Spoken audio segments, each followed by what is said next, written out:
Welcome to the Regular Joe's podcast. I'm Dave Pisani. I'm Barry Kay. I'm Todd Pleasant. And I'm Derryl DePriest. Another guest star here. I know everyone wrote in they're sick of Brian. Brian's awesome. Well, Brian, we didn't want to tell him in person, but we are going to tell him on the air. Brian's no longer going to be on the show because he did not know the most hated movie of the Regular Joe's podcast is the 2001 Planet of the Apes. Right? Oh, he seemed like he didn't know that. He was unaware that we shredded it live on the air. And I believe we might have even blowtorched it, didn't we?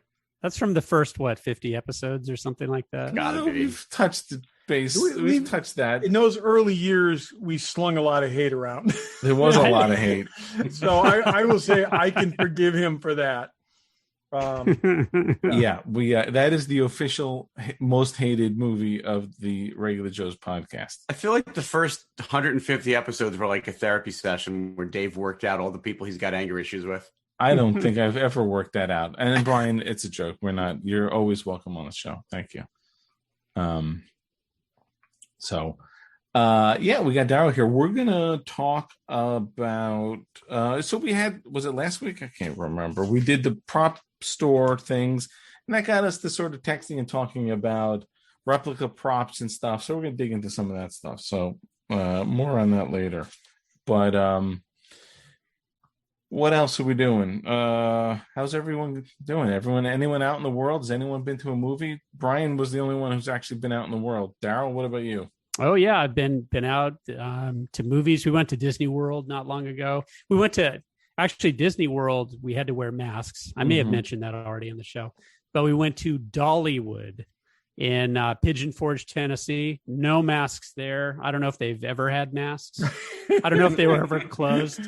Tennessee is kind of one of those states where, people will look at you sideways probably if you wear a mask. So yeah, I would think so. But anyway, it was actually great. It's a super clean park. Probably, I love theme parks. My second favorite park after Disney's. It's a really nice park. This is as surprising as your fourth favorite movie being Blade Runner 2049. Really? Yeah. I've heard things about Dollywood. That's interesting. It's built on the bones of an old park called Silver Dollar City, right? Yep. Which was there's still one in I think Missouri. So it used to be a chain, but Dolly Parton bought it and then really invested a lot of money in the area. She's from the area, and now I think, look, I'm not the world's expert on roller coasters, but I think it's a pretty amazing roller coaster park. It's got a couple of roller coasters where, at the top of the drop, you just go, this is insane. Oh, I can't even believe this. I'm going to die. Are they themed about Dolly or like, what's the theme? No. The park is a heavy Dolly theme. You can't escape it. There's a Dolly museum. Her family plays a show every day, like her relatives. And there's her tour bus is there, her old tour bus. So you can, walk where Dolly walked, but it's not heavy. And there's there's a religious aspect to, to the park and the performances, but it's not heavy. I'm not religious. So interesting, but it's not heavy, but it was a clean, well-kept and clearly well invested in park. So, good for her anyway. Yeah. So I've been out in the world and enjoying it. This is kind of my random topic a little bit early. I'm going to a toy show called Joe Fest this Friday in Augusta, Georgia. So it's about a 4-hour drive. Last year, everyone was wearing masks. This year, nobody's going to be wearing masks. So, but looking forward to getting some toys for the collection. So toy shows are back. Is that a newer show? I mean, I've heard of it, I think. It's kind of taken the place of the Joe shows that we used to love going to. The promoter stepped in and kind of created it. He invites a lot of Joe personalities. So, in a typical year, you'll find Larry Hama and Ron Rudat and Kirk Bozigian and a lot of the people, that may be familiar with the creators of the 80s Joes. They'll go there. And this year there's another guest list, and the dealer's room is really getting big. It's really expanding. So that's what makes it fun. And then I'll go to that. And then at the end of July, our buddy Steve Stovall has a show in Louisville that I'll be going to as well. So the Kentuckiana Joe show. So a couple of shows coming up. I'm very excited about that. There you go. Good. That's cool. Yeah, I miss toy shows. I hope they start up again in my area. I mean, they had kind of died off long before COVID. There's just not a lot of them. But yeah, they used to be that Goodwood in Queens all the time. Yeah, I mean, it kind of got taken over by the whole, local Comic-Con thing. But even those, I guess they're starting up again this summer, but we'll see. Yep. Well, that was your random. Barry, what do you got? I just have a quick one, but I read this week that Steven Spielberg and Amblin Entertainment signed a deal to make movies for Netflix, which I thought was interesting because he was anti-Netflix. It was only like a year or two, maybe 2 years ago, where he was actually trying to block Netflix originals from being Oscar eligible. So he's come around. It only takes a couple of years to the whole industry to change, I guess. But he's seen the power and the monetary the revenues of streaming. Yeah. Well, and he also everybody in Hollywood saw the last year where movies didn't come out on the big screen. So I know I'm sort of looking at movies and I'm like, are they on streaming? Because that's not something I'd see in the theaters. See, I had read this and I thought it was content, and they specifically didn't say movies. Nope, movies. It is movies. Interesting. That's interesting. A couple movies per year is what it said, actually. Okay. Interesting.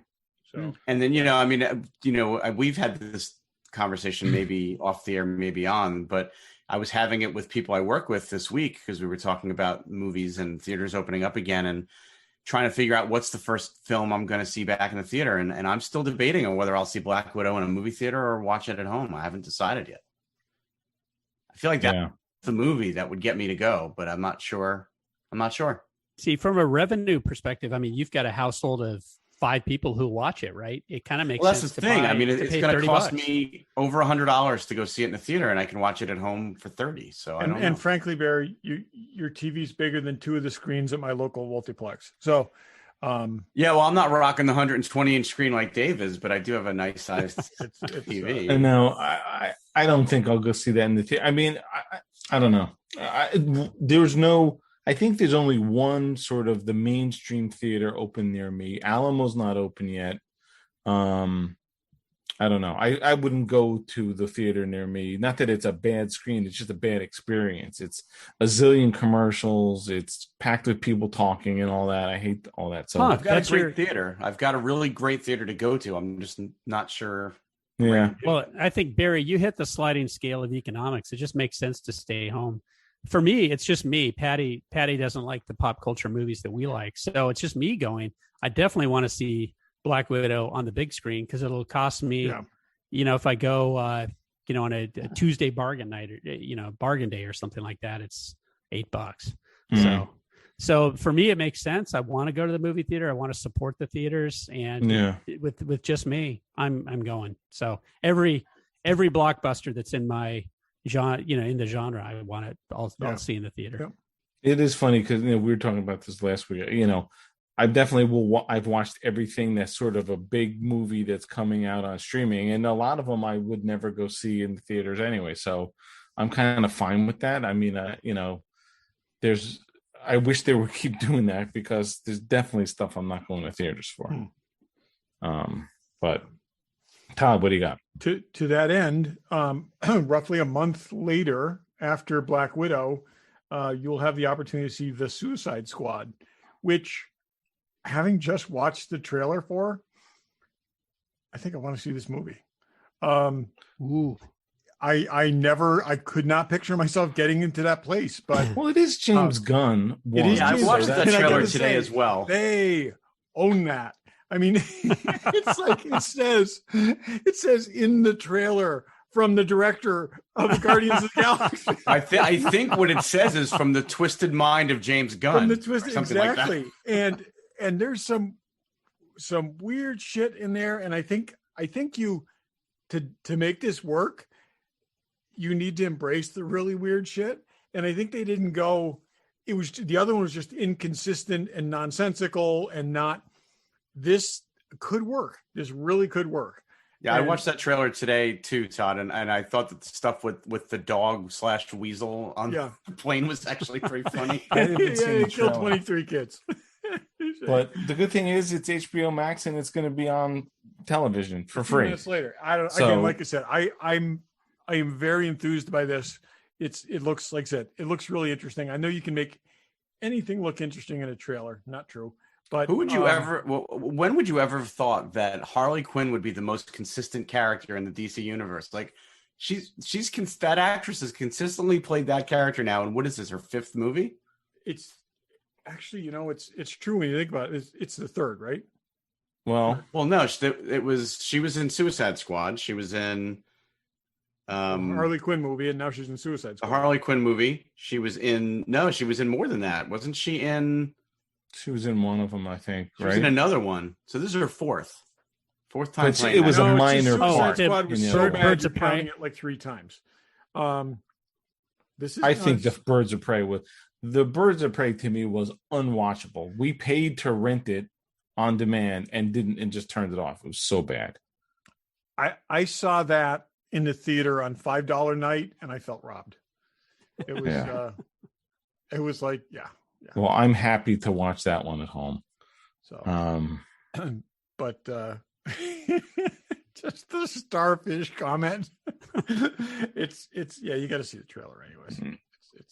Speaking of DC movies, and I know we sort of talked about this, so there's just there's actually photos from the Flash coming out, the Flash movie. That there's been pictures of Keaton. There's now a picture of Supergirl. I mean, I get what they're doing, and again, they're going to do a multiverse. But so Marvel's going to do multiverse with certainly, I guess, starting with Doctor Strange, maybe. Or I just feel like the potential for DC to just completely mess this up is so huge. So let's talk about this, okay? I think there's a huge risk if they don't handle this right of multiverse overload, because we saw Into the Spider-Verse, which handled it brilliantly, was just, I think, fantastic. We saw Crisis on Infinite Earths, which was, it was, they did the best they could, but it was lesser than their previous efforts. So now we've got a Spider-Man film, we've got a Doctor Strange film, and then we have at least Flash, all of which have multiverse associated plots. Now, theoretically, the 2 Marvel films could tie in together. Which I'm sure they will, and I'm sure they'll do it brilliantly. Could crack things open and all of a sudden and say, okay, now we've got multiple Marvel universes we're telling stories in, which is going to free them a lot of constraints. So who knows? This is one of these, I keep thinking about this in the context of the JJ Star Trek. If they come up with something clever and they come up with a way of doing this that allows them to spin off in directions they couldn't do otherwise, fantastic. Without overdoing it. I just feel like... But if they do this wrong, and I mean the natural tendency when you create multiverses is to collapse them, okay, to close the door behind you. And it really comes down to what their goal is, and whether it's to expand the playing field and expand the storytelling space, or whether they're looking at wrapping it up and making it tight again. That's the thing. I feel like Marvel let's delve into this. It could be cool, and then let's just end it without it dragging out. I just feel like DC can't even make a real movie with just nothing going on. Okay, they can't, but they did pretty much create the multiverse concept. So in comics, not in the movies. No, in the comics they did. That doesn't matter. They haven't done anything good yet, other than Wonder Woman. I mean, I'm talking about the movies. I don't care about who created the concept. These guys can't even get the sequel to their best movie to work, and they're going to dig into something with a ton of crap going on. I don't know. And Keaton's in it, and Affleck's supposedly in it. So you got multiple Batmans. You got this brown-haired Supergirl, which I don't know where the hell that's coming from. And then I don't know, because the Flash. I think the likelihood that it's good is lower than the likelihood that they completely create a train wreck. But I'm hoping it's good. But I'm worried that it's going to be a disaster. I think if you watch Justice League, which we've watched way too many hours of Justice League, the Flash character to me is interesting. It's quirky. He's got he's definitely got a lot of character. That in and of itself could have been a fine movie, but now you got to up the ante when you haven't even had a winning hand at all, basically. Daryl, have you read Flashpoint? I have not read Flashpoint. Okay. So it's probably the best regarded modern Flash story. Okay. We've seen a lot of it in the TV version of Flash, where he basically tries to prevent his mother's murder. And in the consequence, then we deal with all the consequences. It just spins off with all these threads in different directions. And he's trying to fix it in every way possible and failing on a bunch of levels. There was some really cool stuff that came out of it. I just can't see. I mean, I can't see them putting out a 2-hour and even 20-minute movie that can take the elements of this and explain it and make this work, unless it's just a series of, a series of montages and cameos. And that's going to be hard. I mean, and that might be, maybe this is entirely fan service. Maybe this is like, hey, we're DC. You remember you used to like us. But it's going to be tricky to pull off. Yeah. I think it's totally going to be tricky to pull You've got off. an audience though that now understands what multiple continuities are and multiverses and things like that. And isn't Loki kind of the same? See, that's the thing. DC has to do this because their shit doesn't line up. Okay. You can't have an old Batman and a new Batman at the same time. Okay. It's like, being the same guy. So DC is gotta wade into this. Marvel, I almost feel like it's a trickier bet. It's going to be interesting to see they do that. Particularly in Loki, they're establishing that these continuity things are, aberrations and are need to be dealt with or are being dealt with. Maybe that will be changed by the end of Loki. I don't know if we're getting into Loki or not. No, let's wait for something to actually happen. Oh, no, not true at all. It's very good. If you don't think something didn't actually happen in this episode, you weren't watching. But the idea that the better Loki is a girl. I mean, that's awesome. There's a lot going on there. They're doing great with the show. So, let us know what you think. Okay, any other random? Yeah, I was just going to say, Eric Kripke from The Boys is saying in multiple interviews that we are going to see something in the premiere to The Boys season 3 that we have just never seen before. And there's rumors that, like in the comic, there is a just epic superhero orgy. That may well be. Well, what I read that he said was maybe it'll work, maybe it'll be a disaster. But he said it's something that you've never seen before. As long as you know that. Yeah, and he knows he's swinging for the fences. So the storyline was called Herogasm. So yeah, we're gonna see. I think is that hitting this year or is that next year? That's what I was looking for. I didn't see when it's coming out. I think we're getting it this year. It's wrapped. It wrapped a little while ago. So that's something I'm really good. Yeah, he said he's editing now. So yeah. And they showed there's pictures of what's his face as a Soldier Boy. Yes. Yeah. It's been out there too. You think they're wrapped? I thought they were in the middle of shooting. Because he was talking about watching the dailies today. I saw he's talking about his response from when he watched the dailies. I think that was he said they were editing now, but I don't know if it's just editing the first episode or what. Yeah. There's also talk of I don't know what they said. Titans season 3. There was an article about. I don't know what they said, but I guess that's coming at some point. End of the summer is what they're saying. Really? Yeah. Boy, how long has it been? Like 2.5 years? Yeah. It's been a while. Yeah. But still, at least we're going to get it this year. And what's it going to be on? HBO Max? HBO Max, I It is, think. yeah. Yeah. That's good. I think that's the only place they could put it. DC whatever doesn't exist anymore. I don't think it does. Isn't Swamp I think Thing they still folded playing there? it in. It does not. They put Swamp Thing on the CW, I think, last year when there was nothing to put on TV. Yeah. Anyway. Well, you know who's awesome? Speaking of Black Widow, Todd, Hot Toys Black Widow in her snowsuit. Pre-ordered. Of course you did. I figured you would because you have every other version of Black I have Widow. every other version of Black Widow, and I expect there's going to be at least 2 from this one, and I will pony up for both of them. So, Fanboy up for pre-order Black Widow in her white snowsuit. Also from Black Widow, Random Task. That's a joke. Taskmaster. That was an Austin Powers joke. Yes, exactly. That was an Austin. Is that a Sorry, bad guy? I didn't think you liked Austin Powers. I don't mind I don't like parody. I don't know. I don't mind some Austin Powers. Elizabeth Hurley, kind of makes it easier.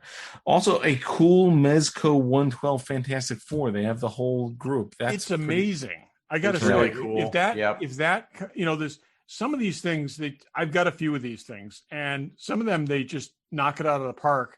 And this is one of those things where I think it takes up a lot of space to own something like this in 1/6 scale. Yeah. That's cool. And with the different like stretchy bits for read and stuff like that. That's a pretty awesome thing. It looks like somebody finally got them right too. Like they all look exactly the way you expect them to look. Yeah. Definitely. Daryl, what else does Fanboy have? Pops. Kotobukiya. And Kotobukiya. You got to do it in my obnoxious voice. Yeah, Kotobukiya. So they got everything, and everything. and there's sideshow and statues, and there's a Frankenstein thing there. You want to check it out? Check them out, fanboycollectibles.com. Check them out at their store in Newtown, Connecticut. Tell them the Regular Joe sent you. Okay. So I don't know what we talked about. So Snake Eyes, he's a G.I. Joe character. He's got a movie coming out, and there were multiple trailers come out the past day or so. We watched the Australian trailer, and we watched the US trailer. Daryl, you're the resident G.I. Joe expert. What do you think? Yeah, I mean, this is definitely more. This is not the G.I. Joe that any of us grew up on, but Daryl certainly knows more about it than any of us. Although Todd has read all of it and is pretty knowledgeable in it too. I'm probably bought and sold all the toys. Yeah, I'm probably the least knowledgeable about that universe. I know the characters or whatever. Well, not only am I knowledgeable about it, I worked on this production You did? That's how at long the beginning. ago this was? Wow. Before it was filmed. This is a while ago. In 2018, part of my job, an important part of my job, was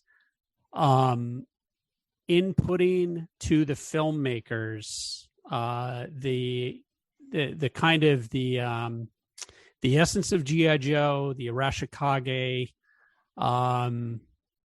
and summarizing all of the ninja storytelling that has occurred throughout the G.I. Joe universe into digestible bits and highlighting key characters and things like that. So definitely, I had that role in the film kind of on the Hasbro side as like the story continuity and brand, especially I'd say brand continuity expert. So the filmmakers would come back and ask questions. I would answer them and go get more, further input for them. It was kind of a continuation of the Hasbro universe story work that I had been doing. And at the same time, I was working on other things like Micronauts and Visionaries and things like that. So this will be the first film. I will say that from what I have seen from the trailers, the story, the script of the movie has changed for the better, because there were some things the way, when I was in my last weeks at Hasbro, there were some things in the story that made us uncomfortable. with the character of Snake Eyes that they seem to have straightened out, which is great. It's a big improvement. But overall, stepping back, I will say this is the most excited I've been for any of the Joe films that have gone before, because it's a bit like what was the adage what was that, the cliche that Michelangelo said about the statue of David? It was kind of like he chipped away everything else that wasn't David, that wasn't David, to get to something that was really great. That's kind of what the starting point was for the filmmakers for this film. It was, they kind of got rid of everything that makes G.I. Joe cumbersome and big and unwieldy, and doesn't make it a film that audiences can appreciate, and instead really concentrates on the essence of great, really strong storytelling. I won't say great, I'll reserve that until I see the film. But it was for really strong character-driven storytelling, and especially, the filmmakers landed on the mythology of the Arashikage as being something unique. And this is something that I always extolled when I was at Hasbro. It's like, Fast and the Furious owns cars, fast car chases, incredible, powerful machines. It's a lot more than that. They built family and all that stuff into it, but characters, personality. But we always said that nobody really owns a modern, kind of ninja mythology, and G.I. Joe can really own that. And that seems to be what they're successfully building this world around. So, I'm glad to see that kind of from my marketer's perspective, which is like, this is a really unique space that they can occupy if the story is done right. And I know firsthand that the storytellers were doing it, right from the beginning. So I'm very happy to see kind of what's unfolding is what came from that blueprint. So I was looking at the two different trailers we looked at today. They're both about 2.5-minute trailers. I would say we get a lot of really intriguing kind of mythological based things in here regarding the Arashikage, the relationship between Snake Eyes and Storm Shadow. There's other G.I. Joe characters like Scarlet that are woven in. And in fact, in one of the trailers, I think it might be the Australian trailer, it talks about the Storm Shadow talks about the relationship between the Arashikage and the G.I. Joes, which is very interesting. Like both of them are aligned, in the fight against Cobra, which I thought was really cool, to acknowledge that. So, very powerful, myth creating. Now, I will say also, it completely upends the Snake Eyes origin stories from the comics. Oh, that's what I figured. Yeah. But that's something that we were willing to have, to have happen, because if you think about it, Snake Eyes was a character from the comics that didn't speak. You never saw his face, and other characters did all the talking for him, interpreting what he meant, and things like that, like Scarlet especially. And that is completely anathema when it comes to filmmaking. And more than that, whoever you enlist to be your star in that role doesn't want to see their face covered, because that's what Hollywood's about. It's about character, actor recognition.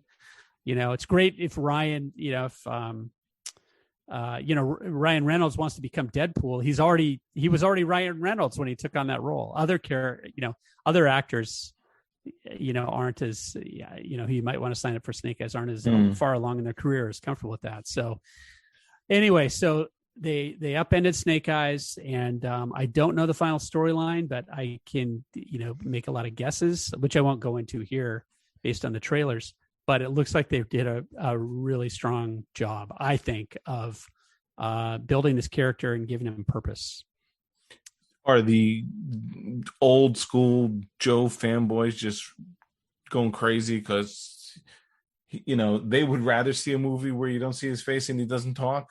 Or I think most Joe fans are very forgiving because they want to see the universe built in the right way, and that's based on strong characters. They're willing to take a movie that basically says origins in its title and see it have more of a slow build like Marvel's given its characters, as long as it's done right. They just want to see G.I. Joe done right. So they're more forgiving as far as, changing some things about, about the real origins of the comic books. Yeah. His origin is deeply woven into a war that was 55 years ago. So it's, you've got to do something, and you can't tie in the elements that you need to transplanting that to Afghanistan, which is what everybody seems to do. It's just like, oh, okay, it's like Iron Man's origin, we'll just move it to Afghanistan, whatever. It doesn't work. It doesn't work quite the same way. That's so, right. I don't have the history with those characters. I think I know what G.I. Joe's about, but I don't, probably, because to me, I know that Snake Eyes and Storm Shadows are characters in the mythology, but I don't think of G.I. Joe as a ninja property. And I realize I'm probably way off base on that, but that's just my perception of it, having seen the previous two movies and just knowing the characters from the toys and all that. But to me, this felt very not G.I. Joe, just watching the trailers, and maybe it really is, and I'm just not aware of what G.I. Joe really is from that point of view. Well, before Black Panther, you probably didn't know that in the Marvel universe there was this rich mythology of an African nation that was just as advanced as the Western nations, but kept to themselves and did things. And that's really what the Arashikage are in the G.I. Joe universe. There's actually good Arashikage and bad Arashikage in the comics. It's kind of a rich interplay, but their goal is to be in the background and kind of control things that way, not in an Illuminati sense, but more in a, in kind of stemming off things that could be very bad for the outcome of the human race. Right. Kind of, so they're more shadowy. Yeah. Reverse League of Shadows. It's an element. It's a strong element in the comics, and several of the characters tie into the mythology, and this just is an entree right through that mythology. And so it is a character origin. It's not the origin of the G.I. Joes. There's going to be that hopefully, if this is successful, we'll see something else, and we'll see different characters developed. But this is I think this is a smart path for them to go. I think how Shang-Chi does is going to have, going to be interesting for Marvel, because they come out around the same time. Yeah, that's what I'm saying. It's Marvel's kind of wading into that same pool. And it's the same thing. It's they control kind of or they have a big stamp on that corner of that respective universe. So I thought trailer looked really exciting. Good. I mean, I don't know too much about the story really either. I thought it was good. I miss Rachel Nichols as Scarlet. Well, and I didn't think that, again, just basing it on a trailer alone, the actress that they had cast as Baroness did not feel she like looked Baroness. Like a cosplay. Samara. She looked like Samara. Right? She looked like somebody dressed up. She totally looked like you had to go buy these $3 glasses that don't even really look like Baroness. And the hair didn't look like Baroness. I don't know. I agree with that. That character is pretty well established of what it should look like, and it didn't look like her. I think she looks a lot more like the Baroness than Sienna Miller did. I don't know. I don't have a problem with that. What I saw so far, I think. Barry, the same thing. As soon as I saw Baroness, I'm like, that's just like some girl at a third-rate convention dressed up as Baroness. That's kind of what it looked like. Yeah. Baroness is kind of a caricature to begin with. I mean, she actually is kind of evocative of the Baroness in the comics. So yeah, we'll see about that. Yeah. That's in, who's that? Is that Paramount? I guess it's Paramount. That's in theaters only, Paramount. So that's interesting. It's late July, I believe. So we'll see. But yeah, so Samara Weaving is Scarlet, so I was wrong. It's Ursula Corbera, who I don't know, and I haven't heard of her. That plays the Baroness. So yeah, but we will see. Yeah. Yeah, I mean, super look, excited about it. Podcast is sort of originates with G.I. Joe, so there's There's roots Maybe here. we could all see it together and fall asleep. On the plus side, We've done that you now no before. longer have to worry about seeing Snake Eyes, and if he's in the distance, you confuse him with Duke.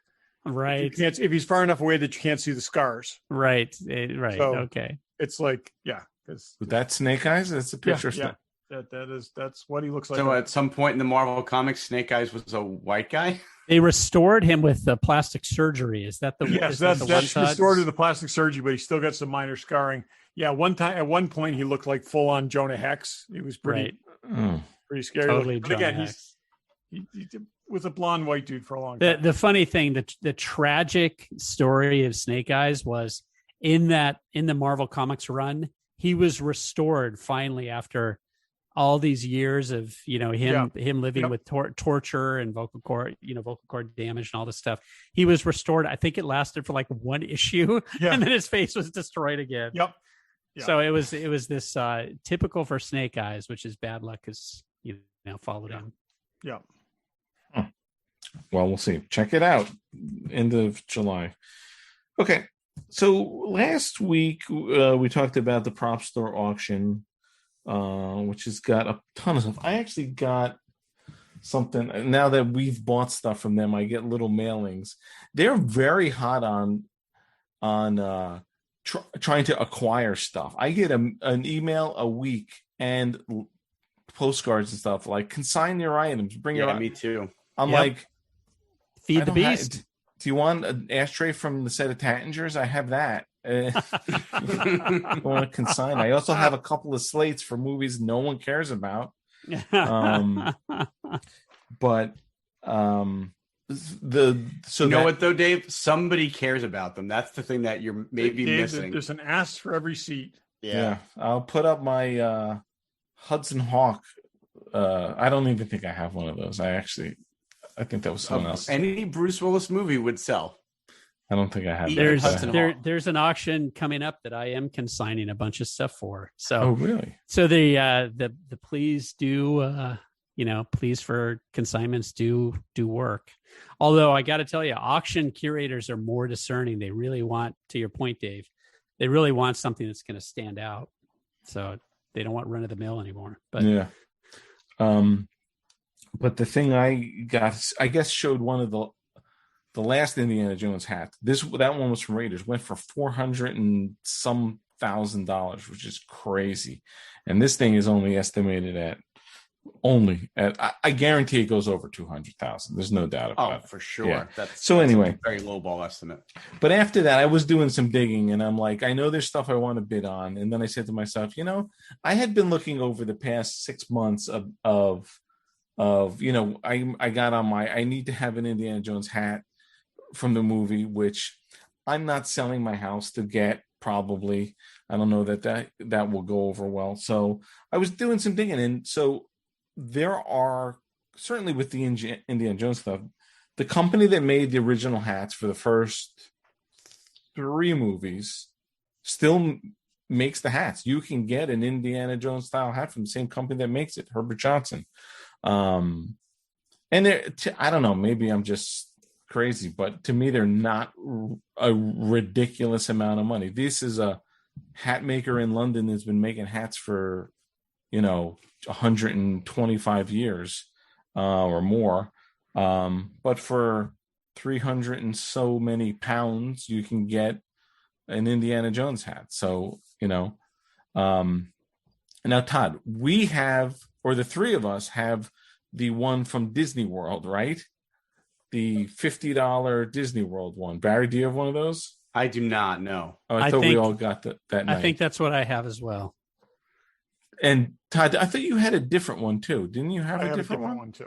Yeah. What do you have?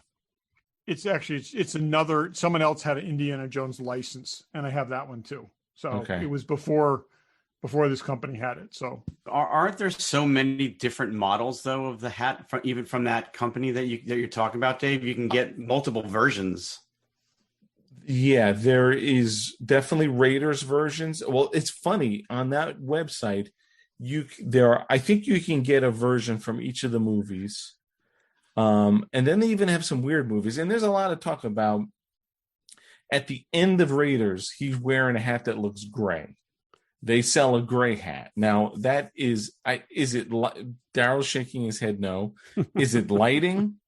It's lighting. You're talking about on the stairs? It's just like the Hoth jacket. Yeah. Is it brown or is it blue? That was just on the podcast today. And she definitively said it's brown. It's definitely brown. Yeah. We know that. But it doesn't look it at all on screen. No. But you don't think, but even in the deep dive they did last year on that props podcast, they went, but I don't remember what they actually wound up saying, but there is gray and is it gray? Is it a different hat? Is it the same hat? I don't know that anyone actually seems like they have the answer to that. Well, there were so few Indy hats, to begin with. I mean, back then that the prop master would not have made a change like that. It was. But I always thought, even when I was a kid, I remember seeing that and saying, okay, he's got his sort of adventure hat that gets beat up. And then he's got like the business hat. And then he's got a nicer the same version. Thing. This hat that he wears with a suit. I also thought that like one is very dusty and beat up, and the other is the one that he wears out in the street like every other person. That's in that what era. I thought too. So anyway, that's not also that was filmed somewhere else entirely, so it's also very possible. It's just and it was at night, and you're probably using bluer lights, and there's a lot. Anyway, that's not the point of all of this. But so you can get the Herbert Johnson Company hat, and I'm still debating. I may actually wind up getting one because I don't think they're a ridiculous amount of money. Because I have that crappy Indiana Jones Experience hat. Those are probably worth money because at this point we got them is it almost 20 years? Was that 2004? That was 2004. Jesus Christ. Wow. Those are now collector's items. I thought I had it when we did the Indiana Jones line at Hasbro. I researched and bought all the stuff for an authentic Indiana Jones costume. I don't remember Herbert Johnson coming up. I thought it was just a Dorfman Pacific fedora. No, it's for that. But Herbert Johnson in London had a hat called the Poet. That's their model. That is exactly what it is. It's the Poet. And they did a couple of tweaks to it, and they supplied hats for all three movies. All three? Okay, I've got those. And now they make a hat called the Raiders Poet, and you can go on their website. There's even a special 40th anniversary edition of the hat and stuff like that. Then for the supposedly very much like the Jerry Lewis Nazi clown thing that no one's ever seen, there is a fourth Indiana Jones movie people talk about. I'm not sure if I'm familiar with it. And they're making a fifth, Dave. But yeah, it can't be verified that it exists. Well, we'll get to that in a second. But there is a company called Adventure Built who made those hats. And I think you could still get those hats. Or this company still makes them, but they're almost as much money. So anyway, you're never getting a screen used hat from any of these places. So to me, I'm like, I think it would be cool to even like you buy it now and 10 years from now, it's like, look, this is the same exact company that made the Raiders hat. I think that's cool. Any thoughts on that? There's a long way to go. My thought is Raiders might be the film franchise that's easiest to obtain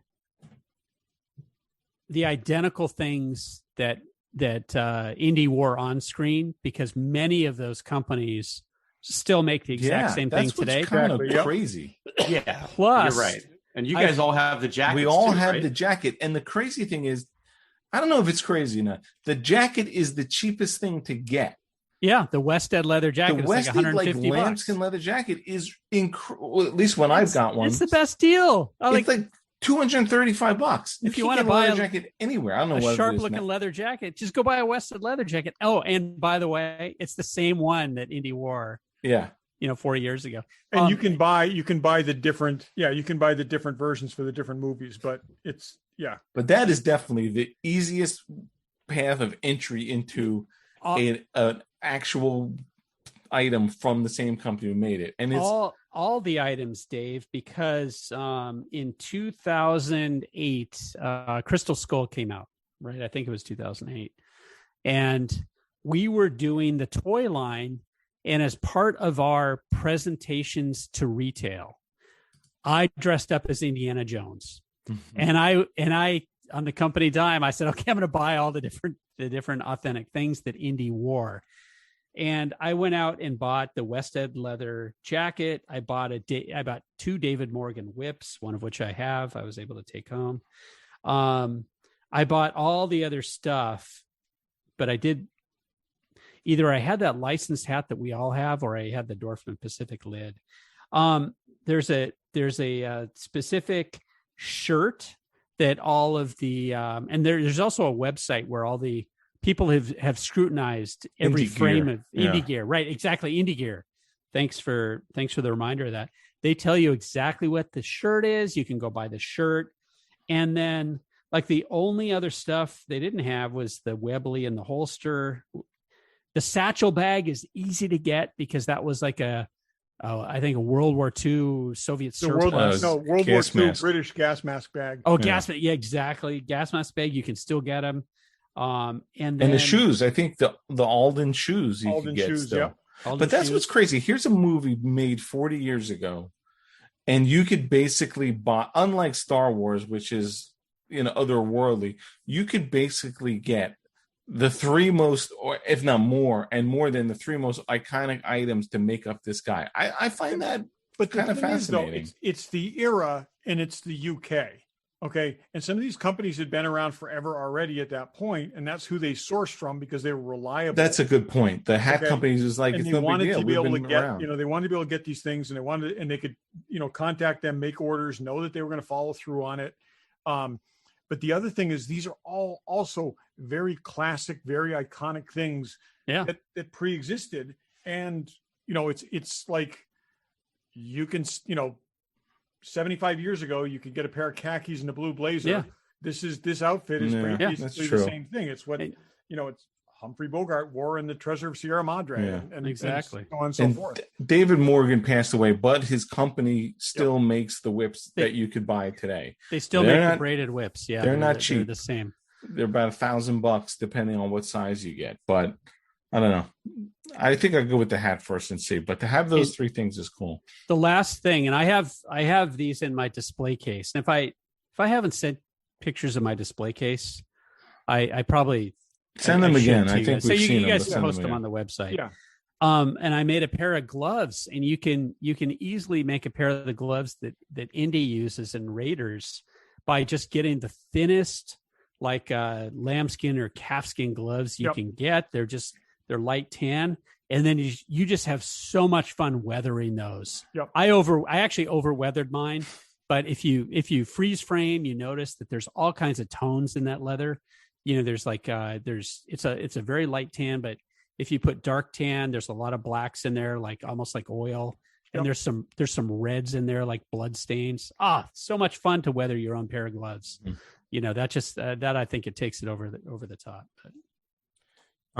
But the other, there are other props that you could get from the companies that made them. Now, Barry, I know you sent us that email when we've talked about that company. Yeah, I mean, and these guys came and went fast, and that was why I thought it might be interesting just to talk about it. When The Force Awakens came out, a division of Lucasfilm, spun off and was making Star Wars collectibles from the same 3D scans on the same 3D printers with the same people that made them for the movie. We're going to make them and sell them to the public. And they put out an order for 8 items, and I think they fulfilled some of those, but they closed up shop really fast. If you go on YouTube, you can actually see some of the stuff being unboxed, like the Chewbacca bowcaster, the $2,500 Chewbacca bowcaster came in a giant wooden crate. I've seen videos of people like opening that and looking at it, and the same with the melted Darth Vader helmet. But I'm not sure if they actually made everything that they put up for pre-order or. They definitely made those 2 things that I've seen. I've seen. They had a bunch of other things that they put up. They had Rey's staff. They had Poe's helmet, Kylo's helmet, Finn's helmet with the blood hand stripe on the front of it. I think Kylo's saber and Rey's saber. They had all of that up for pre-order. The cheapest thing they had was $1,200 or $1,300, and then they went up from there. But yeah, the promise of that was pretty exciting, that it was going to be the same technology, the same Yeah. materials, the same everything, the same people making it, but they closed up shop pretty quick, and I don't know the history of why. I guess they probably realized that producing this stuff is way more expensive than they could sell they it thought for, it yeah. was. So I have a couple other people, but it's interesting talking about Blade Runner 2049, which I do love. I only make fun of you, Daryl, because that's what I do.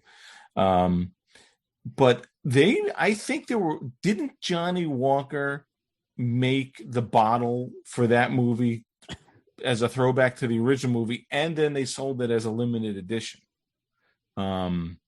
Because when the movie came out, Johnny Walker made that sort of square, weird Johnny Walker black bottle. Yeah. And then they sold it as a limited edition. I don't know. I feel like it was a few $100s. It now goes for over $1,000. I've seen it in people's display cases. Yeah. I didn't know what it was until you reminded me of. I thought it was in that movie too, because they're in that sort of Vegas thing. It's got a bar in the background. I don't remember off the top of my head, but that's a movie I've watched once, but I read the script, more than that. That's all I need to see. He's watched it once, and it's in his top 5. Not exactly. But Dave, did you were you going to suggest Real Art? REEL art? Yeah, but do they make I'm really talking about the companies that actually made the things in the movies, and I see. You could buy it, not as replicas. Not as replicas. Yeah. Okay, the Well, I actual know things. At one point Terry English was taking orders. They He talked still about it on does. that prop podcast, right? He was taking orders and selling colonial marine armor. Well, it's funny. He sells other stuff. So I don't know if you watch. Adam Savage did a live stream today. I didn't see the live stream, but he was talking about painting. He was painting colonial marine armor. But Terry English, like renowned armor and sword maker from Excalibur, will make you stuff at replicas of the stuff he made. Not only that, if you go to his website, don't everybody do this for no reason, but if you go to his website, there's a couple ways to contact him, one of which is his telephone number, which is just the craziest thing in the world. It's like you can call Terry English and talk about, God knows, I actually filled out the little form on the website of, hey, I'm interested in this, I wanted to get some idea. I'm not a stalker. About, I don't know how much it is. How much it's got to be $1 million. I don't know. It's got to be super expensive. But yeah, I mean, to be able to get something made by the guy who made the thing. That's pretty awesome. I mean, even to have him make you a sword or something. I mean, I wonder what any of that stuff costs. I just wonder, I mean, and I don't mean this disrespectfully, I just wonder if the quality of what you'll get from an older gentleman now is going to look and feel like what you expect it to look and feel like when let's just say you had him make you an Excalibur.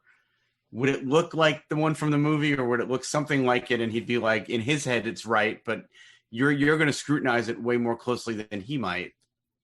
Terry, that's Barry saying that. Not us. I didn't mean it disrespectfully. It probably came out that way, but I don't know. Adam went over and worked with him for a week and built armor with the dude. So he sounds like he's still kind of cranking it out and whatever. But that's pretty wild that you could get. I'm sure the price tag is crazy. If anybody wants to call him, his phone number is. It's on his website. Check it out. It's on his website. Which isn't just nuts. Or crazy. You could contact him on the website. You could send him a letter to this email, this letter address, like I think that's a thing, postal address, or you can telephone him up, which is crazy. Yeah, and I wonder if this is his home address. I'm looking at it now. It's a little weird. He's like out in the countryside someplace. Yeah. Well, it's funny, Darryl. I remember you saying when you go to England, you wanted to go to Wested to have a jacket measured. Didn't you say that at one point? Yeah, but then I actually just ordered a jacket from them because I didn't want to wait, and they somehow I found some conversions from regular to their measurements, and it was perfect. And I got the jacket in. Todd, I think you tried that on and figured that. Yep. That was your size as well. I actually, when we were going to London a couple years ago. I'm like, oh, I'm going there. It is like a train ride, a 2.5 hour train ride outside of London. It's not like someplace you're just going to stop by to get to Wested. Yeah. Yeah. So that, It's and why I we actually never make it to Vasquez Rocks because it's not that we're really doing. near LA. Going to LA, and we have a list of things we're going to do. That's one. I'm looking at the Wested stuff now, and you're what right. Are they charging? You get a Indy jacket for between $195 and $210. It's less than it was. What the hell is wrong? That's, you got to convert for British pounds. Oh, those are pounds? Yeah. So the price has gone up since Todd and I bought ours. It's 140. Yeah. Dollar to 140 pounds. I actually even if it's a $300 jacket. Oh my God. And you can get it pre-weathered, like distressed or not distressed. Yeah, I don't know. What don't you know about the distressed? I didn't get distressed. I kind of feel like if you're going to do that, just have someone drag you by in a truck. I'm going to do it. I'm going to have let's get together and we'll drag each other behind their trucks. There you go. Just wear it yourself. Go to a Patriots game or something like that, and sit with the opposing team. Go to a biker bar and just say motorbikes are for pussies. By the way, and I know that they're not the right ones, but they're selling the shirts, the pants, they're selling the boots, they're selling everything right on this one website. Actually, I'm just going to go to an Indy convention and stand up and say Crystal Skull was the best of the 4 films. There you go. Nice. And then I'll get up off the floor in the alley behind afterwards, and I'll be suitably scuffed up. So Wested is even selling what they're calling genuine 1941 to 1942 gas mask bags for a satchel. Yeah. And you just need to get the strap and they probably sell the strap. It looks like it comes with the strap. Does it? With the strap? Okay. Because costumes I don't know if they're the ones that made it for the movie, but they've got the Han Solo suede jacket from Solo on their website as well. Oh, really? The Alden Ehrenreich jacket. Yeah. Huh. Interesting stuff. So there is anything else that comes to mind? I'm sure there's other stuff that we're not thinking of, but people have made stuff for movies and you could still buy. I mean, it's tough in sci-fi, but I'm having a hard time thinking of many. I've got a corollary topic, which is, that the indie props are probably like the easiest to get as from someone else manufacturing them. They're not expensive and there's a lot of them, that you can get. So it's like indie is probably the easiest thing to make a display case full of the authentic costume and the stuff. Because the antiquities are such a big part of it, they're very identifiable. They're out there, they're revered on screen. So they're very iconic. And so just to go, so let's do this in order. Okay. So we're talking about basically the acquisitions. Okay. The fertility idol is first, right? Yep. Now, by the way, that fertility idol, DisneyShop.com last week or the week before put up a licensed replica of it that was all shiny and plated. It was $120 or something like that. That's pretty good. The pre-order sold out very fast, but I mean, Sideshow made one a few years ago, and I think they sold theirs for around $300. So at $129, that's a steal. Mine was there's a Toys NK made that's the same one. Yeah, that people think is the same as the Disney, but that's sold as low as $79. That's what I paid. That's what mine is, and that's what I paid for it. Yeah, I think you can get a really good one from Real Art right now. The one that I think was promoted this week, Barry, has like this grimace, this smile that I don't like. It's People like were saying the eyes were wrong too on it. But. Yeah, the eyes are wrong. The smile is wrong. I prefer the other ones that have been out. Now I have one in my collection that our friend Pat Kelly gave me many, many, many years ago that he claimed was pulled off. The molds were pulled off of a studio piece. Now I don't know if that's true, but I've had it for 20 years. Yep. So there's the idol, the Chachapoyan fertility idol. Yeah. So there are a few different options for that, but not expensive at all. So keep going, Todd. Number 2. What's the second one? Headpiece of the Staff of Ra. Absolutely. Yep. I think we're going to have these in the same order. Yep. So easy to get. Yep. Now, yeah, I have. We just talking about. My original one is from Real Art. It was $50. Yeah, it's about what you should. It's pay not for. great. I do have one from who's the guy on RPF, Barry? I've got the one from the RPF. That guy makes like V1. I don't remember his name. I've got one here that I question the authenticity of it. Yeah. But it's no, but it's good. I like it. That's a good crossover piece. I like it a lot. So Todd's holding up a Millennium Falcon shaped piece where the round side Barry gave me for Christmas. Yeah, it's a challenge coin that was made in limited run. Yeah, for I have this on a Star Wars coin and Indy stand fans. sitting on my desk. I absolutely love it. Oh, that's amazing. Yeah, it's terrific. Thank you again, Barry. This is the Real Art one. Yep. I can't remember the dude. We should give him a plug. And this is the size of. I mean, just the detail. I mean, this is $50. This is like $250. Yeah. So. Yep. And then I bought mine on the RPF probably 20 years ago as well, and the guy made the chain as well with all. I bought the chain on it. You can get really good ones for $50 or less, I think, which is amazing. They're really nice pieces. So Todd, what's next? That's number 2. Number 3 is the Grail. Well, the Grail Diary. Probably the diary. No, I was thinking the actual artifacts, though. In the order, Raiders of the Lost prop. Ark. That's a prop. I was thinking art in terms. No, there's a ton of things. I mean, you're jumping to the third movie. There's Lao Cho's Diamond. There's. Well, no, that's what I'm saying. No, I'm talking about in significance overall in terms of the. I thought you meant as they show up. I'd put the Grail third. That's just me. I think the Grail cup, the cup itself. Yeah, the cup itself. The cup of the Carpenter. Yep. Yeah. There's a lot of good ones out there. I think when I was first looking for mine back in the day, people didn't really make them very well. I think now there's some very good options out there. I have a really good one that I did not pay a lot of money for. Yeah. I think that what's key to the quality of a Grail cup is the gold highlights on it. Yep. Inside it's gold, but then you also have some gold on the outside as well. Yeah. My Grail is also, I think Patrick also sent me that, and I think he made that one, and that one is good. Awesome. Yep.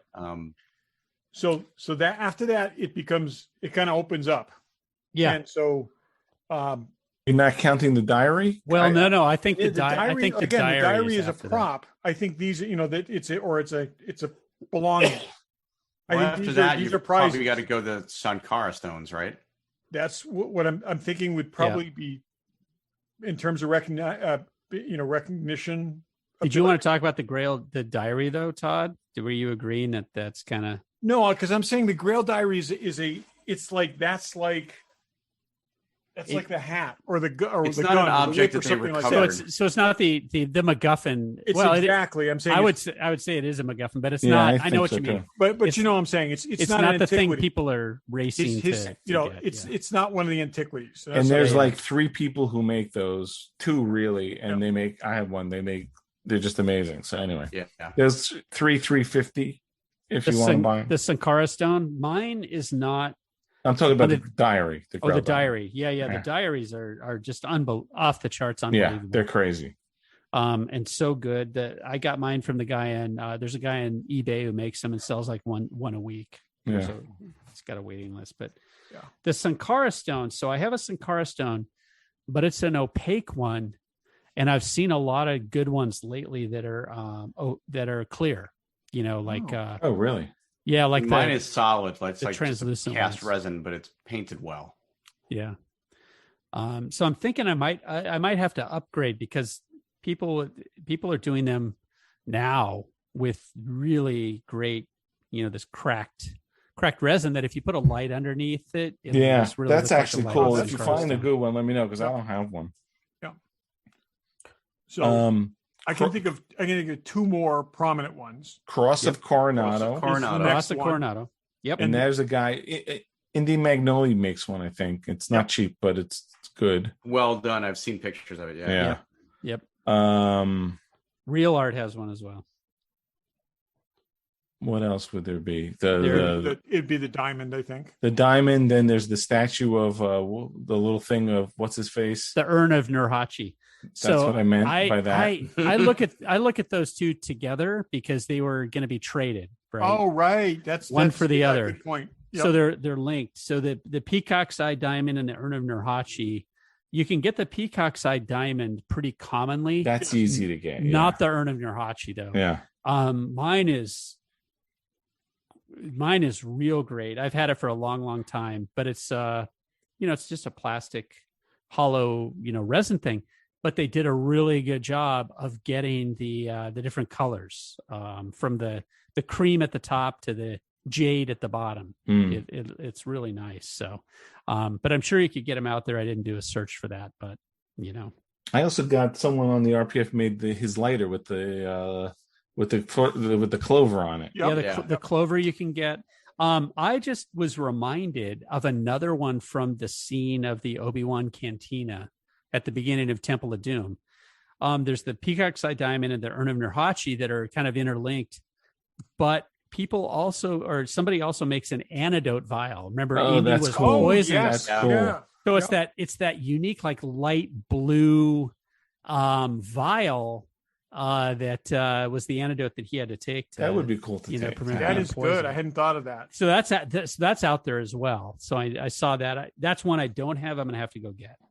Well, that's funny. Yeah, that's like you talk about replicas that are easily Star Wars replicas are not really cheap to get. That's right. Where these are. Yeah, that's a good point. These are all super cheap. I was just looking at prices today and I'm like, wow, a lot of these are less than, what I paid for them when I was putting my collection together 12 or I think manufacturing of this stuff has because there's so many. There's so many. And there's way more fan made than there's not a lot of companies who made, other than maybe the Fertility Isle and some of the clothes. There's not companies who made this stuff really. So not a lot kind of fan made. Exactly. Yeah. So there's a few more that I was kind of surprised were being made right now. On Real Art, they had Belloc's breastplate, that he wears at the Ark of the Covenant when he opens the Ark of the Covenant ceremony. It's not one that I consider, like I wouldn't put it in my Indiana Jones display case because it's not Indy's costume or the stuff he's searching for. It's kind of somebody else's costume, but it's out there. As well as they also had the totes cast of the headpiece of the Staffer Ross. So it's like the copy that he makes. That he doesn't have on the other side. I've also a couple times almost pulled the trigger on his coat hanger. I love that coat hanger. And that's a good one. That's a good one. I feel like you need to have that hanging in the back of your case. I think that's just I do. Well, I do have one that's like an Indiana Jones version of that. It's like is it? Yeah, it's like an actual one from mid-century. That's this folding. This is folding coat hanger, but because it wasn't totes. Yeah. I made there's some good replicas of his, and I just think that, like I said, it's just still one of my favorite things in there. It's just like, And then somebody also made a Clan of the Grail badge. The Grail, the guys who want to protect that. So you can get that thing. I don't consider that an essential piece. It's just a symbol to me, but because it was a tattoo, right? Yeah. It's funny in this auction that's coming up. There is a like an enamel pin that was made for the movie, but never shown. Right. Yep. That's why people make this enamel pin. So somebody must have had this and they just cut it out. I think Howard Kazanajan, he seems like stuff came from his archives or whatever. Yeah. That makes sense. What I'd be interested, the book that, does anyone ever made or found the book that the big archaeology book that he has when he's showing the CIA guys? Yeah. That to me, I think I've looked that up, and that was made for production. Why has nobody made replicas of that? That is an interesting thing. It's like it would be. The other thing that I've seen, and again, not licensed, but I've seen replicas of, is the painting that was hanging in Indy's dad's house of the guy walking over doing the leap of faith. The leap of faith, yeah. Yep, that's right. Oh, there's that and replicas the illuminated painting that was also in Indy's dad's. There's people making the Grail tablet. Yes, That's Grail out there tablet. too. Grail tablet would people actually make the be Grail pretty cool. tablet. There's also people that make the missing section of the Grail tablet too, which I find interesting. So, no. I would wonder with the 4K movie coming out if you can get better pictures of that book that he carries, because I have no idea. I mean, yep, they have supposedly made some restorations in that 4K release as well. That I saw a screenshot comparing, because there's a scene where the plane's flying, and the way that they matted the plane, you basically lose the tail of the plane in the composite shot. And they've restored it, so you actually see the full tail of the plane. So they've done some tweaks to restore it to what it should have looked like. Apparently, before Henry Jones Sr. blows it apart. Yeah. Well, that's cool. I just looked today. They're on. I mean, they were $100. They're on sale for $75 now. That's still a lot. I know, and knowing that there's a fifth one coming, I just feel like I'm waiting for the inevitable 5-disc box set. I wonder if they'll sell me just the 3 movies for less. Probably not. Or the 4, it's like the 4. Oh, speaking of which, I was waiting for that, Daryl. Okay, from Kingdom of the Crystal Skull, I think there's only one thing that matters. And having that 50s refrigerator in your basement, took up a lot of space, but it's iconic. It's got to be the switchblade comb now. Let's switchblade comb. Ugh, yeah. I wouldn't even want the actual crystal skull, the alien skull. Well, I don't even know where I got mine, Dave, but it's good. It was. I mean, is it full size? There's a number of them out there too. I don't know. It's got to be big, no? But the skull isn't like a human-sized skull with an alien tail behind smaller. it. It's smaller, yeah. So I don't know if it's full size or not, but it's as big as I want for the display case. There you go. But it's well done for what it is. But, so Todd, you say that people do make them. I don't even know what the actual size of that skull is supposed to be. Yeah. I don't know either, but it's definitely not human size. Well, without going off on too much of a tangent, I mean, I know we've said this over the years, Daryl, but the Indiana Jones toy line that you oversaw at Hasbro is one of the most awesome action figure lines ever made. Just incredible. And I know you'll give us an update on your Star Wars vintage collection book that's coming out, but I would love to see an Indiana Jones collectibles book, because there's a finite amount of toys out there, but there's even all the stuff we're talking about, there's some great stuff to, that should all be put together and celebrated.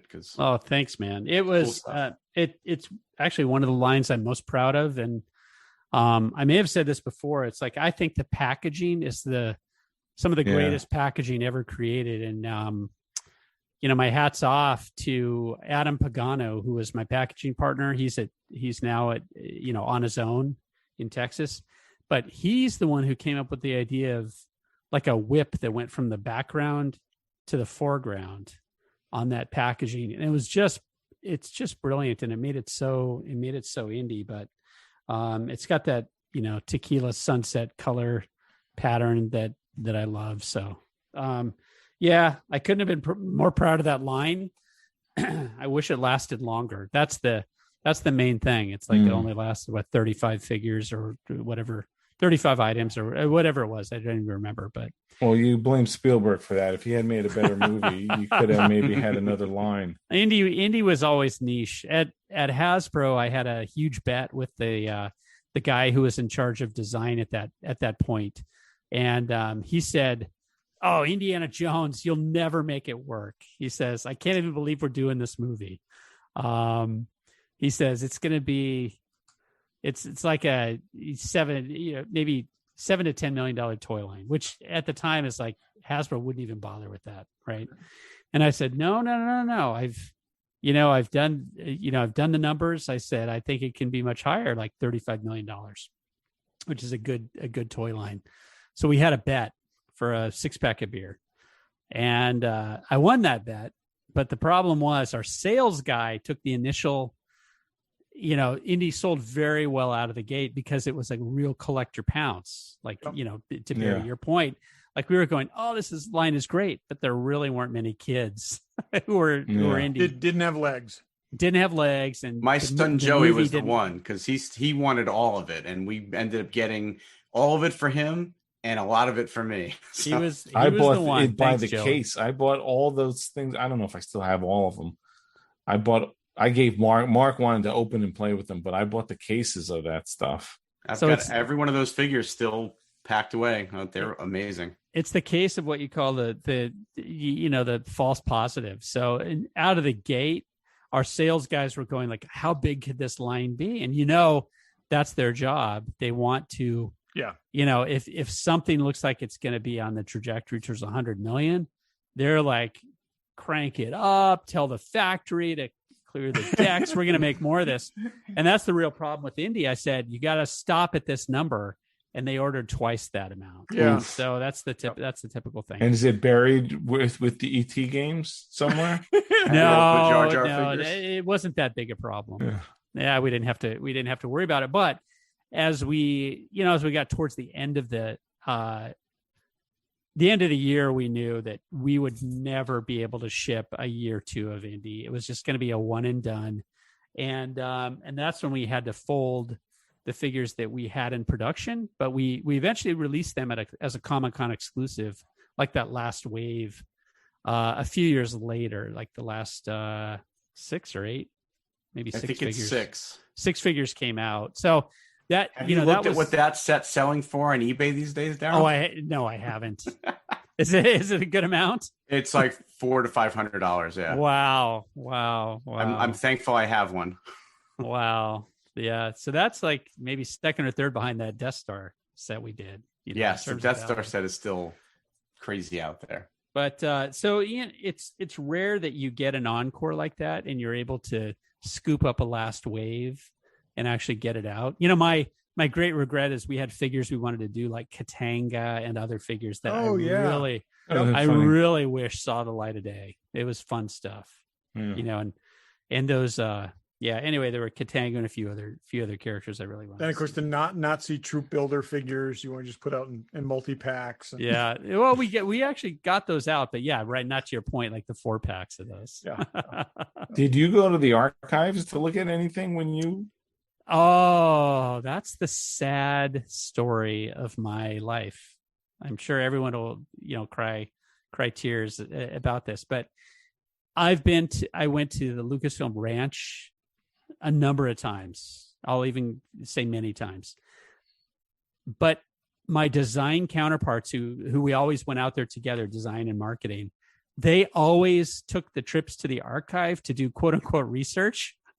While I got pulled into business and planning meetings. Oh. I was never able to go to the archives. So close.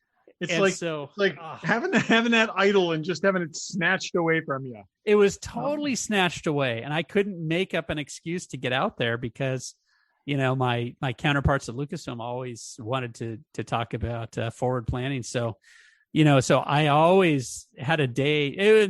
Believe me, it was very fun. We got to see stuff that, would help us in that planning, but, I never, ever made it to the archives. And then, I think we've all listened to the Dreams That Stuff Dreams Are Made Of. The Stuff Dreams Are Made Of podcast with Dave Mandel and Ryan Condage. Something like that. Yeah. So Ryan Condal. Condal, yeah. So great podcast. This last week's was an interview with I think it was Layla from the Lucasfilm Archives. Yeah, that's an amazing podcast because unlike this one. In addition, I think they complement each other, right? They totally complement each other because that podcast or that particular podcast it really shows kind of behind the scenes of the Lucas Archives, which I never got to visit.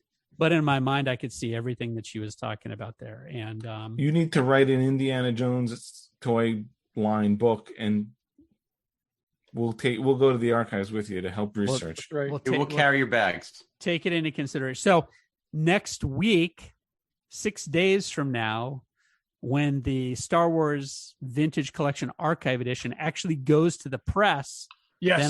then I can think of the next item, and I'll take that Indy book into consideration. There Thanks, you go. Awesome. So if we've talked about the book before. So what's the sort of, is there a ship date behind that printing, or? We're looking at September. Okay. Yep. Cool. Yep. Cool. Can't wait. We were going to do segments, but I think we're going to pass because we're definitely over time. Is everyone okay with that? Unless someone has something Darryl, you had grabbed something you wanted to show. Do you want to show that, since you're not always on the show all the time? Sure. We were talking about Raiders before, and you held up an envelope, Dave, of I think the Raiders fan club that you got way back when. Yeah, this was a Raiders. I may have shown it on the show, but I'll show another picture. This was a Raiders movie preview that they sent out back in 1981, and I may have got it because I signed up at a convention or because of the Star Wars fan club. But I've had it for 40. God, I've had it for 40 years. That's unbelievable. I'll even show my address because I don't live there anymore. There you go. Go to that house. There's a lot of toys in the attic still. No, there's nothing in it. But believe me, I have everything. So you reminded me that cool envelope that you got. It reminded me of an envelope that I just got this week, and it was from Rancho Obi-Wan. So Rancho Obi-Wan and our friend Steve Sansweet has been around 10 years now, I guess, because I got a package in the mail that said, "Thank you for being a member for 10 years." And it was a special, a special package. And they do cool stuff like, a lot of us love pins and patches, everything like that. And they do a great job with the swag that you get for just being a member. Great. And it doesn't cost much to be a member, but I think I was a member a few years. I don't think I kept it up though. I got a couple patches and stuff.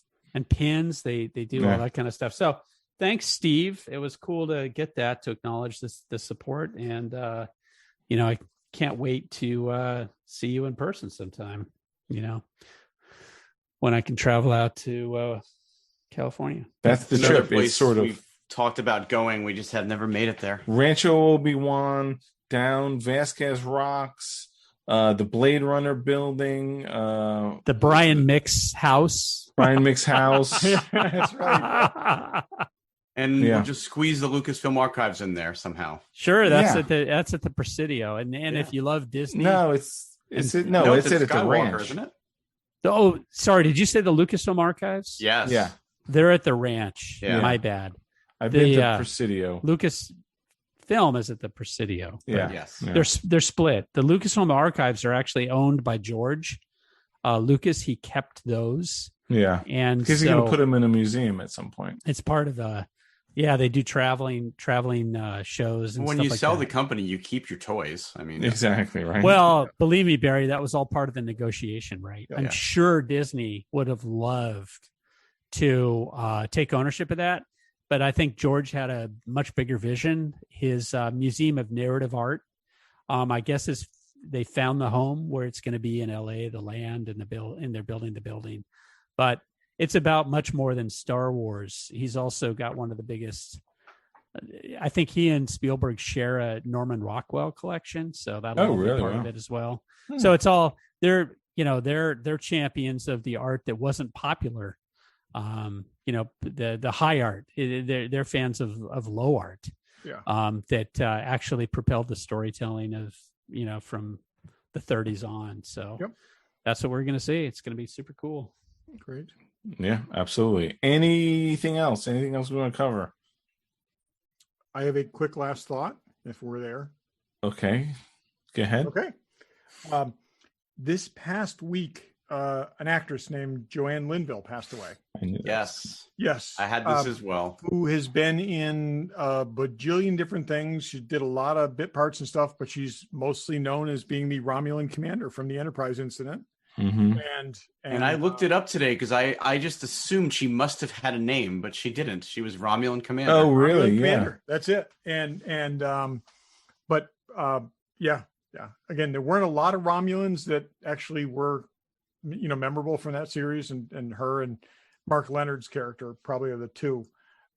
Everybody else just kind of like scowled, but it was a very interesting character and one of my favorite episodes. And she lived to 93, so good on her. Did she really? Oh, I didn't see how. I knew she passed away. I didn't see. And according to I forget the name of the Star Trek wiki, but she was apparently considered for a role on Next Generation to reprise that character. Yes, that would have been cool. She wasn't available, so they cast somebody else. Yeah, a couple times it was done, and it was brought up, and yeah. And she, again, one of these people, if you look at her, she's been in everything. She was in Charlie's Angels, and she was in all this different stuff, and one of the Twilight Zone episodes, and just like I said, a regular working actress. So, but that's her. That is the thing she's most known for. So to us, probably generally. Have you? Yeah, because they did say on the Hollywood Reporter, it was her Star Trek picture and everything. So rest in peace, Joanna. Thank you. Okie dokie. Darryl, always a pleasure. Yes. Always thanks, a wealth guys. of information. Always great hanging out with you guys. Yeah. Thank you very much. Same and thanks for listening. Thanks for listening. Thanks for listening. Thanks for listening.